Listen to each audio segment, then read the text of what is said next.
রাজধানীর কাকরাইলে হামলায় গুরুতর আহত গণ অধিকার পরিষদের সভাপতি নুরুল হক নূরের জ্ঞান ফিরেছে, তবে তিনি আশঙ্কামুক্ত নন। এখনও আইসিইউতে আছেন তিনি।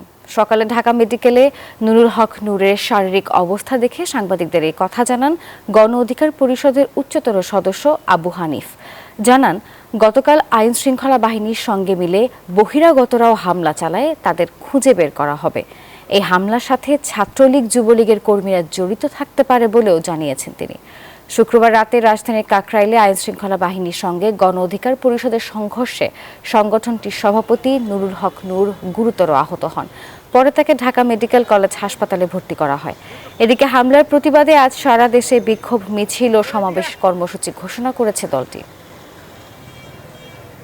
নেতাকে বেদরক পিটিয়েছে, ওনার বিষয়ে পুলিশ প্রশাসনের পক্ষ থেকে আমরা বিভিন্ন সূত্রে জানতে পেরেছি উনি পুলিশ প্রশাসনের কেউ না। আমরা সরকারের কাছে অনতিবিলম্বে তার পরিচয় চিহ্নিত করার দাবি জানাচ্ছি।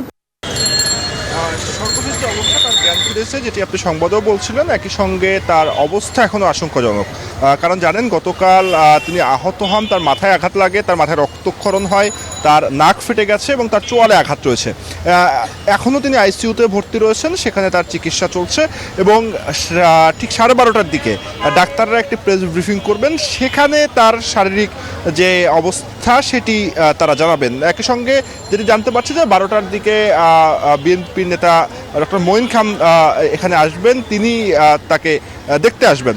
একই সঙ্গে যদি নাফিসা বলি যে সকাল থেকে আমরা দেখছি যে গণ অধিকার পরিষদের নেতাকর্মীরা তারা হাসপাতালে রয়েছেন এবং সবাই উদ্বিগ্ন নূরের যে শারীরিক অবস্থা। কালকের তাকে যেভাবে হাসপাতালে নিয়ে আসা হয়েছিল সেটি কিন্তু আশঙ্কাজনক অবস্থায়, এখনও তার শঙ্কা কাটেনি। একই সঙ্গে একটি প্রশ্ন সামনে আসছে যে আইন শৃঙ্খলা বাহিনীর সংঘর্ষের সময় সেখানে কিছু মানুষকে দেখা গেছে যারা আদের আসলে পরিচয় নিশ্চিত হওয়া যায়নি এবং তারাও কিন্তু নূরের উপরে হামলা চালায়। তো গণ অধিকার পরিষদ থেকেও যেটি বলা হচ্ছে যে তাদের পরিচয় নিশ্চিত হওয়া প্রয়োজন এবং সেক্ষেত্রে তারা আইন শৃঙ্খলা বাহিনীকে অনুরোধ করেছেন এই যারা বহিরাগত হিসাবে নূরের উপর হামলা চালিয়েছিল তাদের যেন পরিচয় খুঁজে বের করা হয়।